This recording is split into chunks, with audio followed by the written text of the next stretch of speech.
lingering like some putrid flatulence after being told to leave. Laughing. Taunting. Trying to communicate to a 5-year-old girl to open the door.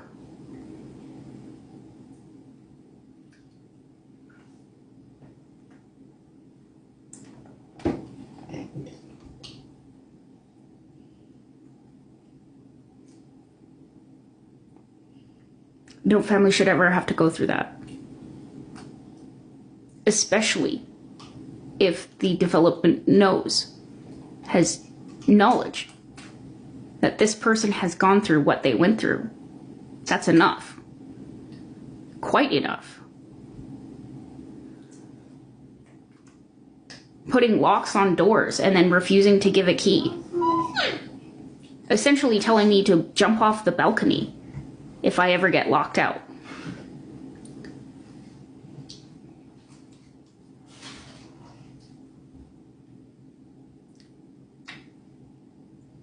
And they want to tell me that this is just because of policy? No. There's something much deeper going on here. You know, what about the fact that somebody had pushed their way into my unit within months of me moving in and nothing was done about that?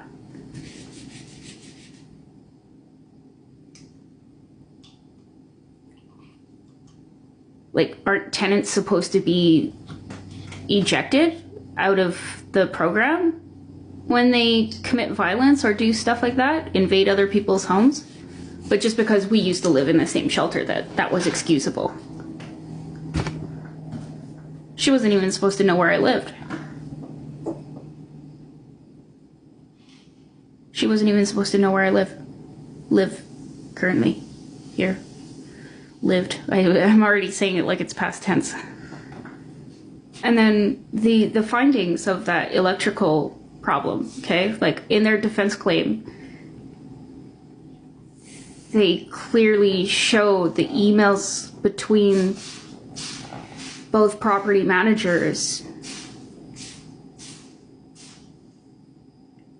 and they both decided that it was best not to fix the problem because I was uncomfortable with men. Like, you're helping people out of homelessness that have fled violent situations. You should already understand the adverse effects of trauma.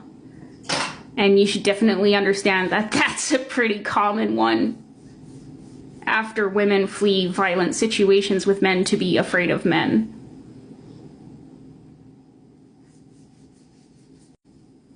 And the fact that I told that guy not to show up again without a woman from his management team, and he still showed up the next day without a woman from his management team.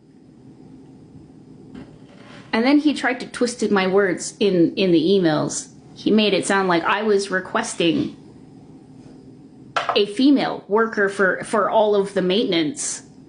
Like, find a woman to fix the sink, find a woman to fix the electrical. I said, I never said that. Never said find a woman contractor. I said, you, sir, do not show up without a woman from your management team.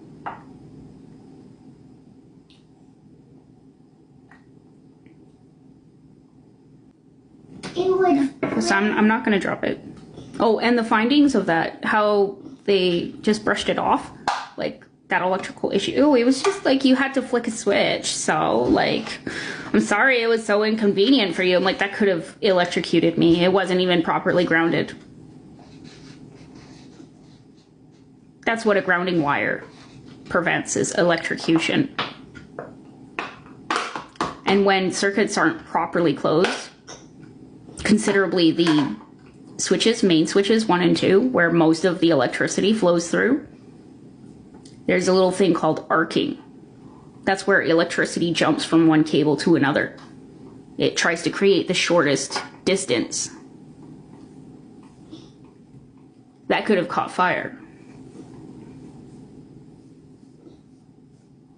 This could have been devastating to multiple families. And they don't want to recognize that that was a problem.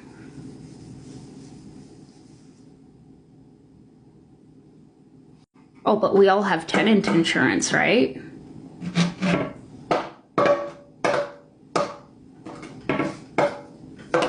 I mean, how do we know it wasn't something deliberate to get a claim? Is somebody already in the red? How do we know? Nobody will know unless there is a proper investigation, and there's not going to be a proper investigation so long as I am being dismissed.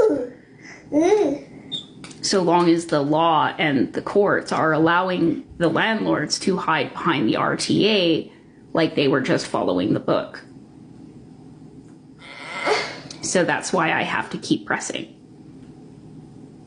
I cannot allow that to continue. Otherwise, this as a problem shall continue for any other future residents. And possibly worse. Sir? Yeah, I know. You dumped on your shirt. You made a mess.